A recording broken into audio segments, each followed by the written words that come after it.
This week in Jamaica Now, the controversial $600 million road bushing program. The $600 million vote-buying scheme is a threat to our democracy. The government says the timing simply coincides with the election.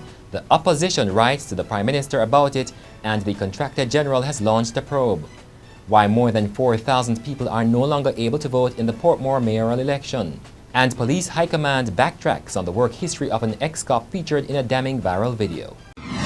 I'm Damian Mitchell, and this is Jamaica Now. The government is facing increased pressure from the opposition over a $600 million road bushing program launched during the campaign for Monday's local government elections. Government Minister Dr. Horace Chang has sought to explain that the timing of the program is a coincidence since the roads are badly in need of bushing.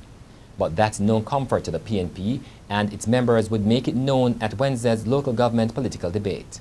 You on that side are well aware that the increased amount of bush is not happening only in JLP constituencies.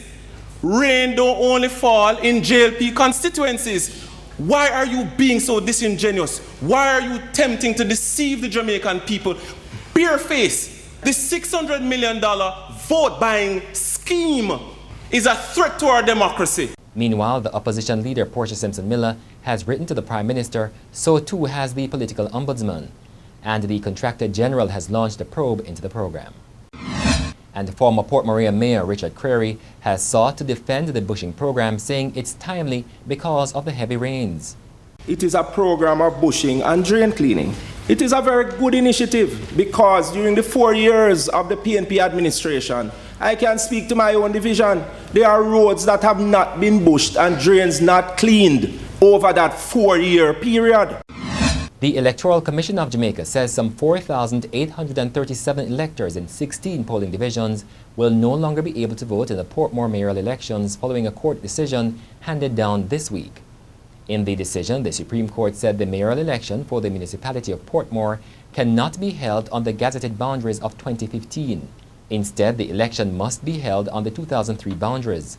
The affected electoral divisions are Greater Portmore North in the St. Catherine Southern constituency and the Portmore Pines division in the St. Catherine East Central constituency.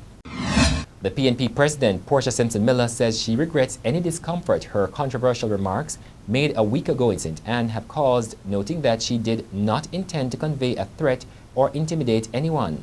Mrs. Simpson-Miller has been facing mounting backlash over the comments, some criticized as saying could incite violence. I represent one of the strongest constituencies in Jamaica. Don't play with me. I will come back here for another meeting and I know who I will bring. I want people to know, it's no mere behavior, because people never ever trouble me and get away with it. I don't allow it.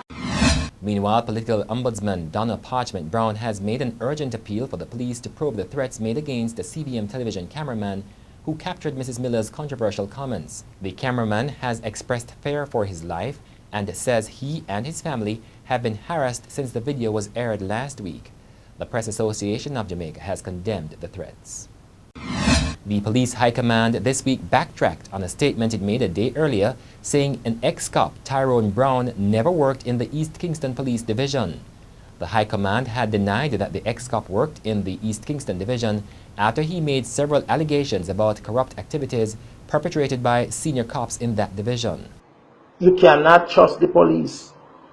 It's a corrupt criminal entity. And any police who speak out, in danger. Less than 24 hours after asserting that the claims by the ex-cop were malicious and libelous, the police backtracked on its earlier claim, confirming that the cop in fact worked in East Kingston and other police divisions. The National Security Minister has asked the Police Service Commission and the Police Commissioner to probe the allegation. The family of one of the student pilots who died in the November 10 Greenwich Farm plane crash says it will not rule out legal action against the flight school. Dawn Singh Gilmore, the mother of 19-year-old Dan Shavar Gilmore, says it has been a tough time for the family, but it will ensure that a fair investigation is carried out into the death of her son who died doing what he loved.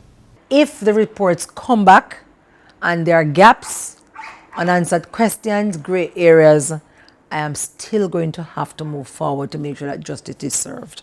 Because I'm not going to sit back and let them just impose a report on me and say, this is what happened. We have lost our children. Because we very well know that in Jamaica, people are friends, people know people, and people will cover up. And that's it for this edition of Jamaica Now, your weekly review of the big news stories. Send us your comments at onlinefeedback@gleanerjm.com.